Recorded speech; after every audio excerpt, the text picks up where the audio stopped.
Very good morning to all. So நம்ம இதில் பார்த்தீங்கன்னா Madras high court recruitment. So high court ரெக்ரூட்மெண்ட்டில் நமக்கு ஆஃபீஸ் அசிஸ்டன்ட், ரெசிடென்ஸ் அசிஸ்டன்ட், சோபிதார்னு சொல்லிட்டு பல்வேறுமான பணியிடங்களுக்கு நோட்டிஃபிகேஷன் அப்படின்றத விட்டுருந்தாங்க.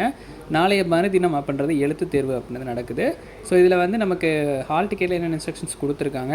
ஸோ ஹைகோர்ட் வெப்சைட்டில் 2-3 அப்டேட் அப்படின்றத வந்து கொடுத்துருக்காங்க. என்ன விவரங்கள் அப்படின்றது டீட்டெயிலாக வந்து பார்க்கலாம். பார்க்குற நம்ம சேனல் நீங்கள் சப்ஸ்கிரைப் பண்ணால் சப்ஸ்கிரைப் பண்ணிவிட்டு வாங்க. ஸோ ஹைகோர்ட் ரெக்ரூட்மெண்ட் பொறுத்தளவுக்கு கிட்டத்தட்ட வந்து ஒரு 3 months 4 months கழிச்சு தான் எக்ஸாமினேஷன் அப்படின்றத கண்டக்ட் பண்ணுறாங்க. ஸோ நமக்கு ஏப்ரல் மந்தில் நோட்டிஃபிகேஷன் விட்டாங்கன்னு நினைக்கிறேன். அதனுடைய இது வந்து பார்த்திங்கன்னா இப்போ தான் ரிட்டன் எக்ஸாமினேஷனாக வந்து நடத்துகிறாங்க. ரொம்ப நாள் கழிச்சு, ஸோ ரொம்ப மந்த் கழிச்சு வந்து எக்ஸாமினேஷன் அப்படி கண்டக்ட் பண்ணுறாங்க. இதில் நம்பர் ஆஃப் அப்ளிகேன்றது கம்மியாக தான் இருக்காங்க. ஸோ மற்ற டிஸ்ட்ரிக்ட் கோர்ட்டை விட இந்த ஹைகோர்ட் எக்ஸாமினேஷனுக்கு அப்ளை பண்ண கேண்டிடேட்ஸ் வந்து கம்மியாக தான் இருக்காங்க. ஸோ என்ன ரீசன் அப்படின்னு பார்த்தீங்கன்னா குவாலிஃபிகேஷன். ஸோ இது டிகிரி லெவல் அப்படின்னா எல்லாருமே வந்து ட்ரை பண்ணியிருப்பாங்க. 10th டிப்ளமோ, ஐடிஐ இந்த மாதிரி முடித்தவங்க மட்டும் தான் இதுக்கு வந்து காம்படிட்டராக இருப்பாங்க. ஸோ இந்த எக்ஸாமினேஷனை ஈஸியாக கிராக் பண்ணுறதுக்கும் வந்து கொஷின் பேப்பர் பேட்டர்ன் அப்படின்றது ஈஸியாக தான் இருக்கும். 65 மதிப்பெண்களுக்கு எழுத்து தேர்வு அப்படின்றது சொல்லியிருக்காங்க. ஸோ ஃபர்ஸ்ட் ஆஃப் ஆல் நீங்கள் வந்து இந்த எக்ஸாமினேஷனை அணுகும்போது நிறைய பேர் வந்து கேர்லெஸ் மிஸ்டேக்கில் தான் வந்து கொஷின்ஸை வந்து விட்டுருவாங்க. ஸோ பொறுமையாக ஒரு கொஷின் உங்களுக்கு டைமிங் நிறையா இருக்குன்றப்ப பொறுமையாக ஒரு கொஷினையும் படித்து பார்த்துட்டு ஆன்சர் பண்ணுங்கள். ஒரு 4 ஆப்ஷன்ஸ் இருக்குது அப்படின்னா அதை பொறுமையாக வந்து ஆன்சர் வந்து ஷேர் பண்ணுங்கள். இது வரைக்கும் ஓஎம்ஆர் வந்து பார்த்ததில்ல அப்படின்னா எப்படி வந்து ஓஎம்ஆர் ஷீட் இருக்குன்றத டவுன்லோட் பண்ணி பார்த்துட்டு அது எப்படி என்னன்றதை பாருங்கள். நெக்ஸ்ட் வீடியோ கூட நான் வந்து ஓஎம்ஆர் ஷீட் வச்சு எப்படின்றத நான் உங்கள் வீட்டில் எக்ஸ்பிளைன் பண்ணுறேன். ஹால் டிக்கெட் என்ன இன்ஸ்ட்ரக்ஷன் கொடுத்துருக்காங்கன்றதையும் நான் சொல்கிறேன். அதுக்கு முன்னதாக இந்த காலி பணியிடங்கள் அப்படின்றத வந்து ரெடியூஸ் பண்ணியிருக்காங்க. ஸோ அது என்ன ரீசன் அப்படின்றது தெரியல. ஒரு 20 வேகன்சி 30 வேகன்சினா பரவாயில்ல.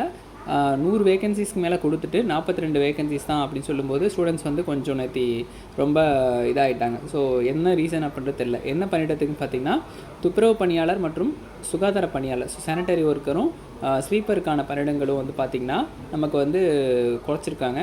ஸோ 100 வேகன்சிஸ்க்கு மேலே இருந்ததை வெறும் 42 வேகன்சிஸ் தான் எக்ஸாமினேஷன் பாயிண்ட் ஆஃப் வியூவில் நாங்கள் ரெக்ரூட் பண்ண போகிறோம்.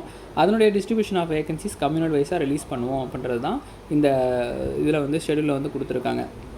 அதற்கு பிறகு அந்த ஆஃபீஸ் அசிஸ்டன்ட், சோபிதார் இந்த மாதிரியான பணியிடத்துக்கு அந்த கண் பார்வையற்றவர்கள், ஸோ மாற்றுத்திறனாளிகளுக்கான அந்த அட்டன் பண்ணுவாங்களே எக்ஸாம் அட்டன் பண்ணுற கைடர் வந்து பார்த்திங்கன்னா அலாட் பண்ணியிருக்காங்க. அவங்களுடைய லிஸ்ட்டும் வந்து ரிலீஸ் பண்ணியிருக்காங்க.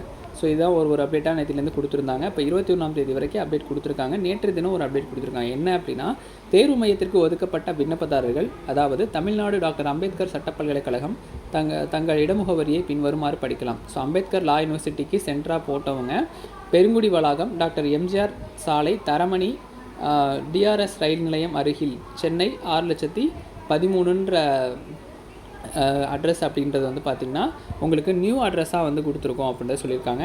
ஸோ அதை வந்து புதுப்பிக்கப்பட்ட ஹால் டிக்கெட்டை மீண்டும் பதிவிறக்கம் செய்யவும் அப்படின்னு சொல்லிட்டு இந்த சட்ட அம்பேத்கர் லா யூனிவர்சிட்டிக்கு அப்ளை பண்ண அதை சென்டர் போட்டவங்களுக்கு மட்டும் வேறு முகவரி அப்படின்றத வந்து சேஞ்ச் பண்ணியிருக்காங்க. ஸோ ஒரு சில சேஞ்சஸ் மட்டும் அதில் இருக்கும். ஸோ ஹால் டிக்கெட்டை உங்களுக்கு இன்டிமேஷனாக நேற்று காலும் பண்ணியிருக்காங்க ஹைகோர்ட் தரப்புலேருந்து. ஸோ டேரெக்டாக யாருக்கெல்லாம் கால் வந்துச்சோ அவங்க மட்டும் இந்த ஹால் டிக்கெட் டவுன்லோட் பண்ணால் போதும். எல்லோரும் ஹால் டிக்கெட் டவுன்லோட் பண்ண தேவையில்லை. அதேமாதிரி இந்த டிஸ்ட்ரிபியூஷன் ஆஃப் வேகன்சிஸ்ன்றதை அலர்ட் பண்ணுவாங்க. எக்ஸாமினேஷன்றது காமன் தான். ஸோ வேகன்சிஸ் எவ்வளோ இருக்குது, கூடுது குறையுது அப்படின்றதெல்லாம் கிடையாது.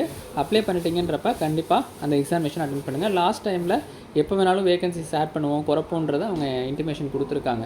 அதனால் இந்த வேகன்சிஸில் சேஞ்சஸ் அப்படின்றது இருக்கும். நமக்கு மாவட்ட நீதிமன்றங்களில் காலிடங்கள் அப்படின்றது அதிகரிக்கிறதுக்கான வாய்ப்புகள் நிறையவே இருக்குது. ஸோ இப்போ இருக்கிற பேட்டர்ன் படி நமக்கு வேகன்சிஸ் அடெண்டம் பண்ணி நமக்கு ரிலீஸ் பண்ணுவாங்கன்றது இன்ஃபர்மேஷனாக கிடச்சிருக்கு. நமக்கு கூடிய அந்த அப்டேட்டை பார்த்துட்டு அதுக்கு பிறகு ப்ராக்டிக்கல் டெஸ்ட்டுக்கான அனௌன்ஸ்மெண்ட் அப்படின்றது வரப்போகுது. ஸோ அதையும் வந்து கூடுதலாக நான் வந்து உங்களுக்கு தொடர்ந்து அப்டேட் பண்ணுறேன். இப்போதைக்கு இந்த ரிட்டன் எக்ஸாமினேஷன் நல்லபடியாக வந்து பண்ணிவிட்டு வாங்க. நிதானமாக அந்த கேள்விகளை வந்து கிராக் பண்ணுங்கள். ஒரு கொஷினும் உங்களுடைய லைஃப் சேஞ்ச் பண்ண போகிறது அப்படின்னு நினச்சிட்டு, ஏன்னா எல்லாருமே ஒரு பேட்டர்னில் தான் வந்து இந்த எக்ஸாமினேஷன் எழுதுவீங்க. ஸோ டிஎன்பிசி ப்ரிப்பேர் பண்ணுறவங்களா இருக்கலாம், டெக்னிக்கல் லெவலில் படிச்சுட்டு எனக்கு வேலை வாய்ப்பு இல்லை, நான் இது வந்து ட்ரை பண்ணுறேன், கீழ்நிலை பணியாக இருந்தாலும் பரவாயில்ல அப்படின்னு நினைக்கிறவங்க தான் இந்த எக்ஸாமினேஷனுக்கு அப்ளை பண்ணியிருப்பீங்க. ஸோ அந்த மாதிரி இருக்கிறவங்க ஒரு கொஷினையும் ஒரு லைஃப் சேஞ்சிங் மூமெண்ட்டாக பார்த்து ஒரு கொஷினை ஷேர் பண்ணுங்கள். நிதானமாக பண்ணுங்கள். கேர்லெஸ் மிஸ்டேக் இல்லாமல் பண்ணுங்கள். டபுள் ஷேட் பண்ணிடாதீங்க ஓஎம்ஆர் ஷீட்டில். ஸோ ஃப்ரெஷ்ஷராக எக்ஸாமினேஷன் எழுதுறீங்கன்னா அவங்களுக்கு அது தெரியல அப்படின்னா இன்ஸ்ட்ரக்ஷன்ஸ் கேளுங்க, அங்கே ஹால் சூப்பர்வைசர்கிட்ட கேளுங்க. இல்லைனா ஓஎம்ஆர் பேக் சைடே என்னென்ன ஃபாலோ பண்ணணுன்றதை கொடுத்துருப்பாங்க. பொறுமையாக வந்து அதை பார்த்துட்டு என்ன பென் யூஸ் பண்ண சொல்கிறாங்க, பிளாக் ஆர் ப்ளூவான்னு பார்த்துக்கோங்க. அதில் ஹால் டிக்கெட்லேயே மென்ஷன் பண்ணியிருப்பாங்க. நீங்களும் பாருங்கள். நானும் ஹால் டிக்கெட் வச்சு ஒரு வீடியோ வந்து மேக் பண்ணி போடுறேன். இதுதான் வந்து இதில் கொடுத்துருக்க இன்ஸ்ட்ரக்ஷன்ஸ். எல்லாருமே கன்ஃபியூஷனில் என்ன சரி எல்லாம் அப்டேட் வந்துகிட்டே இருக்குது, எதுவுமே வீடியோ போடலன்ற மாதிரி கேட்டே இருந்தீங்க. ஸோ இந்த இன்ஃபர்மேஷனை ஷேர் பண்ணிவிட்டு ரிட்டன் எக்ஸாமினேஷன் நல்லபடியாக பண்ணுங்கள்.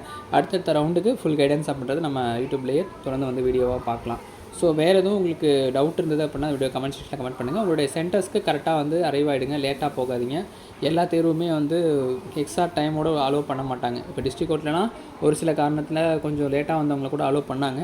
இது வந்து காமன் எக்ஸாம் அப்படின்றப்ப லேட்டாக வந்தீங்கன்னா சென்னையில் தான் சென்டர், அதனால் சென்னையில் வந்து கொஞ்சம் ஸ்ட்ரிக்டாகவே இருக்குன்றப்ப நீங்கள் அரைவ் ஆகிடுங்க, பிஃபோராகவே அரைவ் ஆகிடுங்க, லேட்டாக போகாதீங்க. வேறு லொக்கேஷனில் சென்டர்ஸ் இருந்ததுன்னா அதாவது பிஃபோராகவே 1 ஹவர் 1/2 அன் ஹவர் முன்னாடியே போய்ட்டு சென்டரில் ரீச் ஆகிடுங்க. ஃபுட்டு எடுத்துக்கோங்க டைமிங்கில். அந்த உள்ளே ரீச் ஆகிறப்ப மார்னிங்கில் தான் எக்ஸாம்ன்றப்ப ஃபுட்டெல்லாம் நிறையா அவுட்டர் ஏரியாவில் சென்டர்ஸ் இருந்ததுன்னா கடைகள் வந்து இருக்காது. அதனால் இறங்கினோடனே டிஃபன் ஏதாவது சாப்பிட்டுட்டு அதுக்கப்புறமா தேர்வுக்கு வந்து போங்க. வேறு எதுவும் உங்களுக்கு சந்தேகங்கள் இருந்தாலும் இந்த வீடியோட கமெண்ட் செக்ஷன் வந்து கமெண்ட் பண்ணுங்கள். எக்ஸாமினேஷன் நல்லபடியாக வந்து பண்ணுங்கள்.